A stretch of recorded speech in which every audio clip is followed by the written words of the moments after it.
Aux États-Unis, au lendemain du discours du président Trump sur l'état de l'Union, les réactions sont mitigées. Devant un Congrès plus divisé que jamais, Donald Trump a alterné entre les appels à l'unité et les attaques contre les démocrates. M. Trump est revenu à plusieurs reprises sur la construction de son fameux mur à la frontière avec le Mexique. Alors, a-t-il réussi son pari? Est-ce qu'on se dirige vers une autre paralysie partielle du gouvernement? Je retrouve à Washington Garrett Martin, qui est professeur à l'American University et spécialiste de la politique américaine. Bonsoir, Garrett. Bonsoir, Esther. Est-ce que le président Trump a gagné son pari auprès de l'opinion publique hier, selon vous? J'en doute. Si on regarde les précédents discours de l'État de l'Union, généralement, ils ne mènent pas à un grand changement de popularité du président. Il y a quelques exceptions, par exemple Bill Clinton en 1998, en plein milieu de l'affaire Lewinsky. Mais en général, ces discours maintenant ne changent pas vraiment la donne fondamentalement. Donc je ne pense pas vraiment qu'il va avoir une énorme capacité à convaincre les gens qui sont réticents envers Donald Trump. Est-ce qu'à la lumière de ce que vous avez entendu hier et des réactions, les Américains se dirigent vers une autre paralysie partielle du gouvernement? Ou si ça pourrait être vraiment évité, selon vous? Et encore une fois, c'est toujours difficile à dire. Je pense que certainement, au vu de ce qui a été dit hier, il n'y a pas vraiment eu de signe de compromis de la part de Donald Trump. Il a vraiment martelé le fait qu'il veut le mur, qu'il veut une construction et qu'il veut ses 5,7 milliards de dollars. Un changement important, cela dit, c'est qu'il n'a pas vraiment mentionné l'idée d'invoquer une urgence nationale pour pouvoir faire abstraction du Congrès. Donc ça, c'est une petite différence. Mais sur ce sujet fâcheux et qui divise les républicains et les démocrates, j'ai pas vu vraiment de changement significatif. Donc je pense que le risque d'une nouvelle paralysie est certainement très élevé, à mon avis. Oui, bon. Vraiment, hier, il y en avait un peu pour tout le monde, hein, pour tous les goûts dans le discours du président Trump, qui a parlé autant de son mur avec le Mexique, vous le mentionniez il y a un instant, que la présence des femmes au Congrès. Ça lui a même attiré les applaudissements de démocrates. Quels sont, selon vous, les faits saillants de ce discours? Qu'est-ce que vous en retenez? Écoutez, j'en retiens principalement que c'est le début de la campagne de 2020 pour Donald Trump. L'idée, comme vous avez mentionné, c'est qu'il donne un petit peu des messages pour tout le monde. Il a mentionné les femmes, avec lesquelles généralement Donald Trump n'a pas un très grand soutien au sein de la population américaine. Et puis bon, il y avait la mention du centenaire du mouvement des suffragettes. Donc symboliquement, c'était une tentative.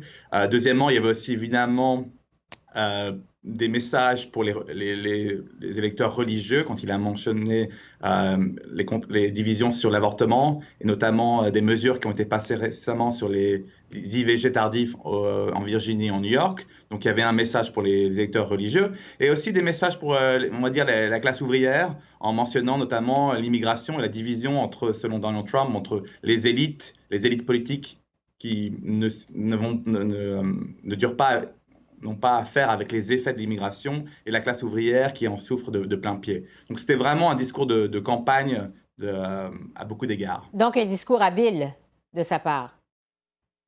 Oui, je pense que c'est une tentative déjà d'essayer de mobiliser ces différents soutiens. Et en particulier, c'était un discours qui est surtout vers sa base, parce que je pense qu'il essaie d'éviter le risque qu'il y ait une primaire contre lui l'année prochaine. Donc c'est très important, à mon avis, son calcul depuis le fait qu'il est président, c'est de toujours faire attention à sa base. Et donc il reste assez populaire au sein des républicains. Pas avec les démocrates et les indépendants, mais je pense que le pari de Donald Trump, c'est que du moment qu'il arrive à garder son camp avec lui, il pense que durant l'élection, quel que soit le candidat démocrate, les républicains vont quand même voter pour lui. Oui, le président Trump a parlé beaucoup d'unité hier, de l'importance de s'élever au-delà de la partisanerie. Mais quand on regarde son bilan des dernières années, c'est loin d'être en phase, évidemment, avec son bilan. Qu'est-ce qu'on doit penser de ça, que le président Trump, tout à coup, parle d'unité, de l'importance de s'élever au-delà de la partisanerie?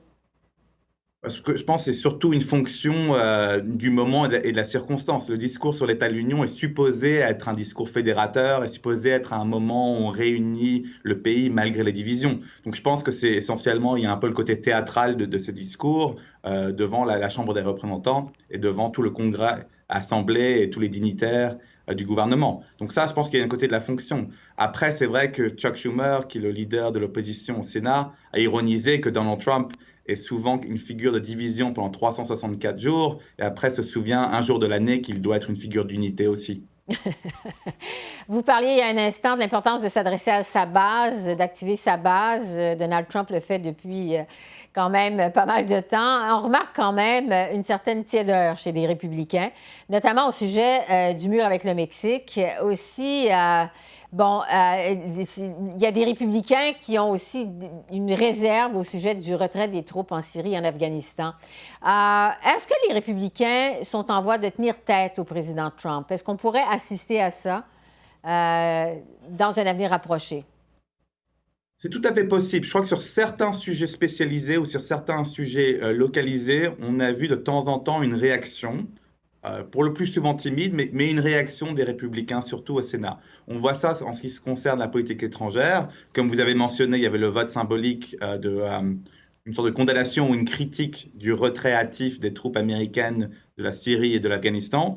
On l'a vu aussi par rapport aux rumeurs récentes comme quoi Donald Trump voulait organiser un retrait de l'OTAN. Donc sur certains sujets, sur les alliances, sur la politique traditionnelle américaine, on voit une certaine réticence de temps en temps. On a vu parfois une réticence par rapport à certaines de ses sorties sur Twitter, mais sur beaucoup de sujets, par exemple sur la nomination des juges ou sur tout ce qui est des politiques plus conservatrices ou par rapport à l'avortement, généralement, il continue quand même à recevoir beaucoup de soutien de la part de beaucoup d'électeurs et des figures politiques républicaines. Qu'est-ce que vous pensez de Nancy Pelosi, qui était assise évidemment derrière lui?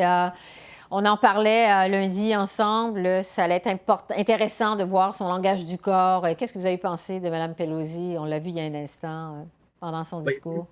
Il y a toujours des moments virals dans chaque discours et je pense que le moment où Donald Trump a mentionné l'enquête du procureur Mueller et en dénonçant comme quoi c'était une enquête ridicule, et là on a vu les sourcils de Nancy Pelosi se lever, je crois que c'était un moment qui a eu beaucoup d'effets et qui était très parlant, on va dire. Bon. Donc, pour la suite des choses, Garrett, la paralysie du gouvernement pourrait venir à la lumière de ce que vous observez la semaine prochaine. Nouvelle paralysie partielle du gouvernement. Oui, c'est certainement un risque parce qu'on pourrait se dire que rationnellement, normalement, Donald Trump aurait tiré des leçons du fait qu'il n'est pas sorti vainqueur essentiellement de la première paralysie. Mais d'un autre côté, il faut aussi comprendre que Donald Trump avait fait tellement campagne sur le mur que toute idée d'un retrait ou toute idée d'un abandon de cette mesure phare pourrait lui être très coûteuse aussi. Donc je pense que lui se trouve dans un scénario difficile. Du côté des républicains, des démocrates au Sénat, je pense qu'il y a une volonté de faire un compromis. Mais Donald Trump a la capacité de paraître le président de tout saboter. Donc ça va être très intéressant de voir quelles décisions il fait et aussi comment les commentateurs, spécialement les commentateurs conservateurs, réagissent à ces mesures. Parce que son mur, il n'est toujours pas construit. C'est une promesse, une de ses premières promesses électorales. Et ça, évidemment, ça le suit. Garrett Martin, merci beaucoup pour ces précisions. Merci. Merci, Esther. Toujours un plaisir.